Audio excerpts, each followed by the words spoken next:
യുക്രൈനിലെ യുദ്ധം 4ാം വർഷത്തിലേക്ക് കടക്കുമ്പോൾ ലോകം പതുക്കെ ഒരു സത്യം തിരിച്ചറിയാൻ തുടങ്ങിയിരിക്കുകയാണ്. ഇത് ഇനി വെറുമൊരു യുദ്ധവാർത്തയല്ല.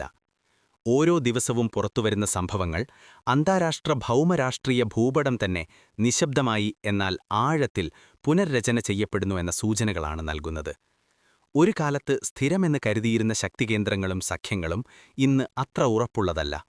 ഉപരോധങ്ങളും ഭീഷണികളും കൊണ്ട് ലോകത്തെ നിയന്ത്രിക്കാമെന്ന പാശ്ചാത്യ ആത്മവിശ്വാസം യുദ്ധം നീളുന്തോറും ചോദ്യം ചെയ്യപ്പെടുകയാണ്. ഈ മാറ്റങ്ങളുടെ നടുവിലാണ് റഷ്യ-ഇറാൻ ബന്ധത്തിന്റെ കഥ. യുദ്ധത്തിന്റെ തുടക്കകാലത്ത് ഈ ബന്ധം വെറുമൊരു നയതന്ത്ര സൗഹൃദം മാത്രമായാണ് പലരും കണ്ടത്. പരസ്പരം കൈകൊടുത്തു നിൽക്കുന്ന രണ്ട് രാജ്യങ്ങൾ, അത്രമാത്രം. എന്നാൽ ഇന്ന് ആ ചിത്രം പൂർണ്ണമായി മാറിയിരിക്കുന്നു. റഷ്യയും ഇറാനും തമ്മിലുള്ള ബന്ധം ഇപ്പോൾ തുറന്നും ആഴത്തിലും സൈനിക തന്ത്രപരമായ പങ്കാളിത്തമായി വളർന്നിരിക്കുകയാണ്. ഇത് വെറും ആയുധ ഇടപാടുകളിലോ സൈനിക സഹായത്തിലോ ഒതുങ്ങുന്ന സഹകരണമല്ല എന്നതാണ് ഈ ഘട്ടത്തിലെ ഏറ്റവും പ്രധാനപ്പെട്ട കാര്യം. സാമ്പത്തിക രംഗം മുതൽ ഊർജ്ജ വിതരണം വരെ, വ്യാപാരപാതകളിൽ നിന്ന് നയതന്ത്ര വേദികളിലെ പരസ്പര പിന്തുണ വരെ റഷ്യ-ഇറാൻ കൂട്ടുകെട്ട് പല തലങ്ങളിലായി ശക്തിപ്പെടുകയാണ്. ഈ മാറ്റങ്ങൾ എവിടെയെത്തും, ആരെല്ലാം അതിന്റെ കേന്ദ്രത്തിലെത്തും എന്നതാണ് ഇനി ലോകം ഉറ്റുനോക്കുന്നത്. ഒരു പാശ്ചാത്യ സുരക്ഷാ ഉദ്യോഗസ്ഥന്റെ വിലയിരുത്തൽ പ്രകാരം പ്രസിഡന്റ് വ്ളാഡിമിർ പുടിൻ നയിക്കുന്ന റഷ്യ യുക്രൈനിലെ സംഘർഷം ശക്തമായ സാഹചര്യത്തിൽ അത് മുന്നോട്ടു കൊണ്ടുപോകാനായി ഇറാനിൽ നിന്ന് ഏകദേശം $3 ബില്യൺ മിസൈലുകളും മറ്റു സൈനിക ഉപകരണങ്ങളും വാങ്ങിയിട്ടുണ്ട്. യുദ്ധം ഔദ്യോഗികമായി ആരംഭിക്കുന്നതിനു മുൻപേ തന്നെ 2021 ഒക്ടോബർ മുതൽ തന്നെ റഷ്യയും ഇറാനും തമ്മിൽ ബാലിസ്റ്റിക് മിസൈലുകളും കരയിൽ നിന്ന് വായുവിലേക്ക് വിക്ഷേപിക്കാവുന്ന മിസൈലുകളും ഉൾപ്പെടുന്ന വൻ കരാറുകൾ നിലവിലുണ്ടായിരുന്നുവെന്നും ഈ ഉദ്യോഗസ്ഥൻ വ്യക്തമാക്കുന്നു. 2022 ഫെബ്രുവരിയിൽ റഷ്യ യുക്രൈനിൽ പൂർണ്ണതോതിലുള്ള അധിനിവേശം ആരംഭിച്ചതോടെ മോസ്കോയും ടെഹ്റാനും തമ്മിലുള്ള ബന്ധം വേഗത്തിൽ കൂടുതൽ അടുത്തതായി. ഈ യുദ്ധം റഷ്യയ്ക്കെതിരെ വ്യാപകമായ പാശ്ചാത്യ ഉപരോധങ്ങൾക്കാണ് വഴിവെച്ചത്. ശീതയുദ്ധത്തിന് ശേഷം പാശ്ചാത്യ ലോകവുമായുള്ള ക്രെംലിന്റെ ഏറ്റവും കടുത്ത ഏറ്റുമുട്ടലായി ഇത് മാറുകയും ചെയ്തു. ഈ സാഹചര്യത്തിലാണ് ഇറാനിൽ നിന്നുള്ള ആയുധ വിതരണങ്ങൾ റഷ്യയ്ക്ക് നിർണായകമായ പിന്തുണയായി മാറുന്നത്. വിലയിരുത്തലുകൾ പ്രകാരം മിസൈലുകൾ മാത്രമല്ല, ദശലക്ഷങ്ങളായ വെടിക്കോപ്പുകളും ഷെല്ലുകളും ഇറാൻ ഇതിനകം റഷ്യയ്ക്ക് കൈമാറിയിട്ടുണ്ട്.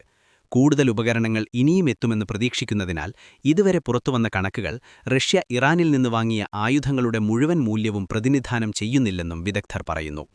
2023 തുടക്കത്തിൽ ഒപ്പുവെച്ച $1.75 ബില്യൺ മറ്റൊരു കരാറിന്റെ ഭാഗമായി ഗെറാൻ 2 എന്ന പേരിൽ റഷ്യയിൽ ആഭ്യന്തരമായി നിർമ്മിക്കുന്ന ഷാഹിദ് 136 കാമിക്കാസെ ഡ്രോണുകൾ നിർമ്മിക്കാനാവശ്യമായ ടെക്നോളജിയും ഇറാൻ കൈമാറിയിരുന്നു.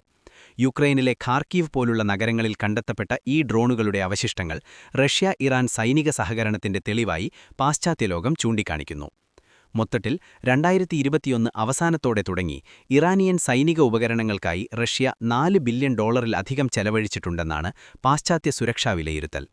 പാശ്ചാത്യ രാജ്യങ്ങൾ തന്റെ അണുപദ്ധതിക്ക് പേരിൽ അന്താരാഷ്ട്ര തലത്തിൽ ഒറ്റപ്പെടുത്താൻ ശ്രമിച്ച സാഹചര്യത്തിൽ 2010 മുതൽ തന്നെ ഇറാൻ റഷ്യയുമായുള്ള ബന്ധം സ്ഥാനജീയമായി ശക്തിപ്പെടുത്താൻ ശ്രമിച്ചിരുന്നു. ഈ ബന്ധം ഇപ്പോൾ യുദ്ധസാഹചര്യത്തിൽ ഇരു രാജ്യങ്ങൾക്കും പരസ്പര ആശ്രയത്വത്തിന്റെ രൂപം കൈവരിച്ചിരിക്കുന്നു. അതേസമയം ഇറാനിനകത്ത് തുടർച്ചയായി നടക്കുന്ന പ്രതിഷേധങ്ങളെ സർക്കാർ ശക്തമായി അടിച്ചമർത്തുന്നുവെന്ന വിമർശനങ്ങളും നിലനിൽക്കുന്നു. 2025 ജനുവരിയിൽ ഇറാനും റഷ്യയും തമ്മിൽ ഒരു തന്ത്രപരമായ പങ്കാളിത്ത കരാർ ഒപ്പുവെച്ചിരുന്നെങ്കിലും അതിൽ പരസ്പര പ്രതിരോധ ഉടമ്പടി ഉൾപ്പെട്ടിരുന്നില്ല. കഴിഞ്ഞ വർഷം ഇറാനിൽ ഇസ്രായേലും അമേരിക്കയും നടത്തിയ ആക്രമണങ്ങളിൽ റഷ്യ ഇറാനെ സൈനികമായി പിന്തുണയ്ക്കുമെന്ന് തുറന്നു വാഗ്ദാനവും ചെയ്തിരുന്നില്ല.